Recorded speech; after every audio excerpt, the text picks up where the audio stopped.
Now I've run 4 different systems this year for my players, and I'm going to start talking about the best one, my favourite one, Basic Fantasy. I've talked about this many times before. It's my favourite game to run ever. All of the books are available for free on PDF or at cost on Amazon, and it's magnificent. It's so much fun. When I run it in 2020, I used like a normal D&D style initiative, roll a d20, apply your dex modifier, but this time I've run it as written, where you roll a d6 for your initiative every round, and it has made it so crazy fun. We've had a brilliant time. The adventures I've done have been great. They've been out of the anthologies mostly, and this one is especially big. I also ran Tales from the Laughing Dragon. When I used that in 2020, I didn't actually use the adventures in the book. I just took the story. But this time I ran this book as written, using the first 2 adventures, because you can finish off after the second one if you want to do that, or you can go on to the third one. And we did the first 2 in this, and that was really good fun again. So we have gone through this year Gold in the Hills, Beneath Brymasson, Cult of the Green Skull, Midnight on Blood Lake, The Tomb of Thray, The Missing Guildmaster, which I wrote, The Missing Gnome, The Hunt for Valanunthe, The Grave of Gareth, and we are halfway through the Zombrair's Estate, and it's the most fun campaign I've ever run, because I've tried to stick to my own rules, which were, let's do stuff from the anthologies, mostly, and it's a guild, adventurers guild kind of setup, so people can drop in and out of the campaign as they want to, and they just collect experience points and level up as they go. And Basic Fantasy is my favourite game, and it's just the most fun. I really enjoy it. And of course, it's so, role-playing books are very collectible, but with Basic Fantasy it's not really a problem, because they cost between about £3 and £5. The hardback rulebook is about £12.50 at the moment, and you can go crazy and collect all these wonderful books. This is so good for NPCs. You've got extra monsters if you want them. A nice looking undead sort of themed campaign, which might be pretty awesome. Black Apple Brew. All of these wonderful books, which are not going to cost you the earth. And if you're a bit of a collector like I sometimes am, and try not to be, with Basic Fantasy, you're okay. So I absolutely love this game. It's awesome. Now, what I started the year off with was Dungeon Crawl Classics. And, of course, sorry, I was forgetting. Yes, the barrier to entry there. I know they're not a lot cheaper than they were, but still. Okay, so we started with The Portal Under the Stars, which is in the core book, of course. And the idea was that I was going to do some classic DCC modules.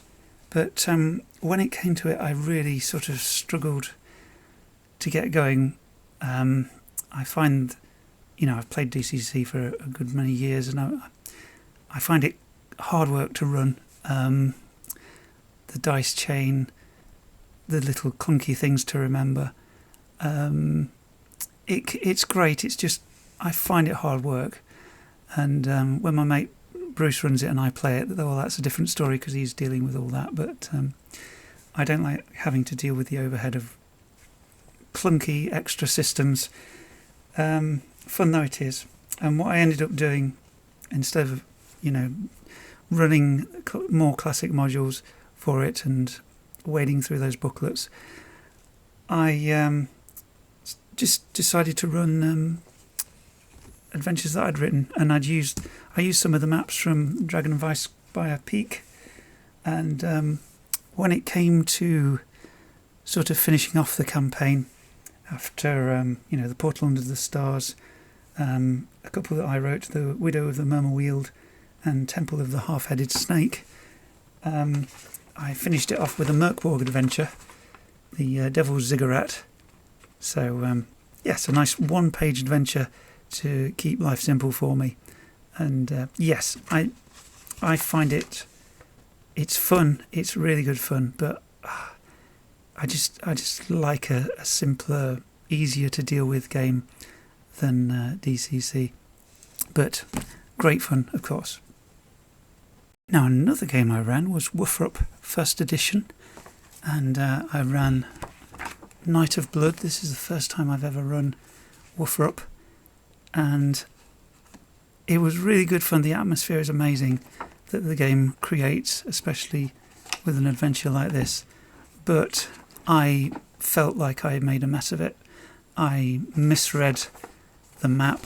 When I started looking at it, I read it through, of course. When I started looking at the map during the game, I got really confused.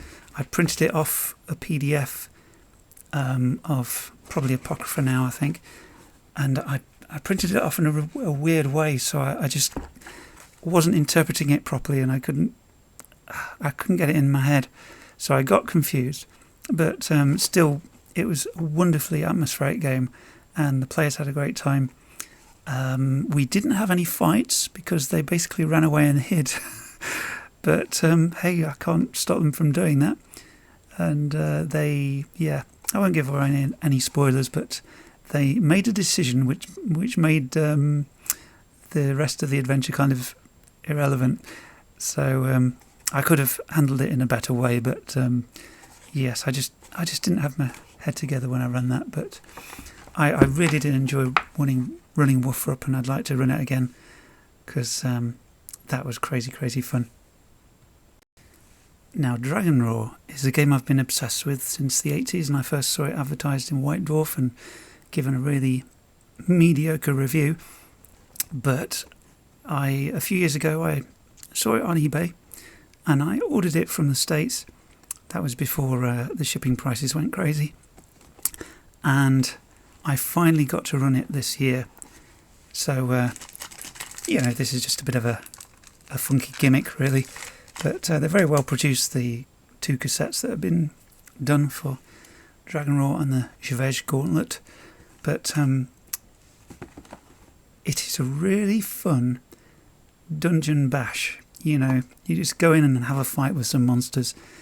There aren't many monsters at all. There are 12 in the core set. And there's 8 spells with their counter spells, so that's really pathetic, honestly. But the game was really good fun. My players just had a great time with it, and they defeated the baddies. I was able to find the Jevej Gauntlet very cheap, and I did make a video where I sort of moaned about how little there is in it, but I think I was a bit too harsh, really, because the cassette's very good again. Good production on that. You get some more counters, you get some more sheets for the monsters and the characters in the cassette adventure. So yeah, Jevej Ape and a giant snake are basically the only 2 new monsters in this set. There's not much to the Jevej Gauntlet book itself. You get a few floor plans to use in the cassette adventure, and this is a very slim booklet. It details the town of Tutub with some very, frankly, tedious history. There was a king, then there was another king, then there was another king. But, Tutub, you get this strange little map lacking in any character at all. It tells you who lives in what house, what the buildings are. It gives you a list of NPCs that live there with their stats, their character, their appearance, their weapons, their armour, and the odd little detail about them. Nice art throughout, just like the basic set. So, but yeah, there's not a lot to it. So I was very lucky to get it as cheaply as I did. And a few weeks ago, because we have a drum roll, please. Okay, now. I found The Ballad of Skern Leanna. Your pronunciation may vary, but this is a very slim booklet adventure. I did not pay the price that the Shop on the Borderlands are asking for it. I got it for significantly less than half that. And it's a slim booklet, comes with a few more counters there, and this printout sheet. A Nightvar, another monster, and Clarmin, 2 more monsters. Always more monsters are welcome. And yeah, some wacky some wacky spider art there, but not a great deal of art in the booklet this time. And it's very, very slim. But my Dragon Roar collection is now complete. And it was really good fun to run, actually. We had a great time with it. So it was just an adventure that I wrote, which I ran. So yeah, this is the complete Dragon Roar.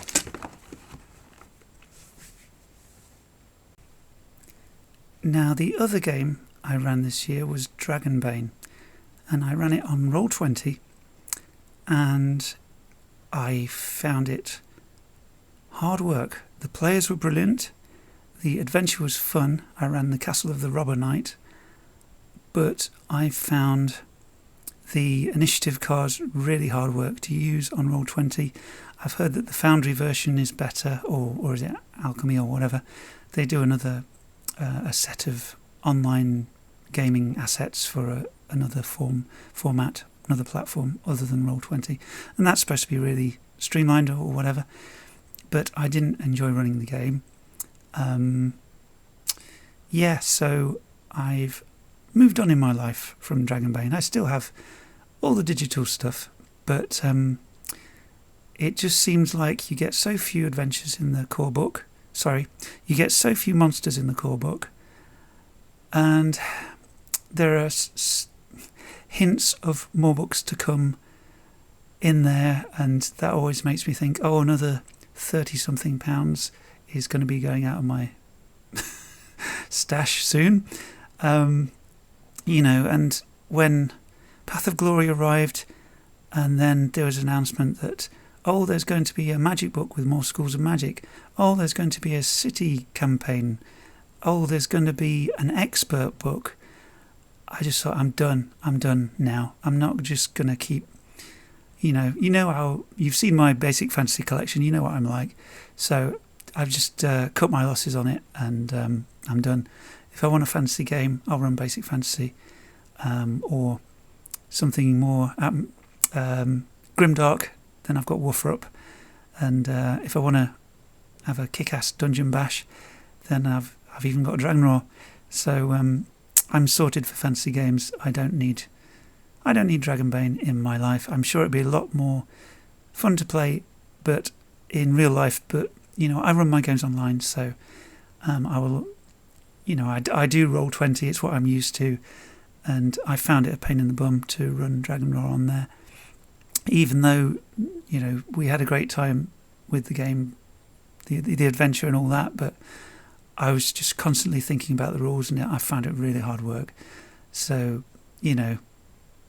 Basic Fantasy is my fantasy game that I love most, so I would always choose that over anything else.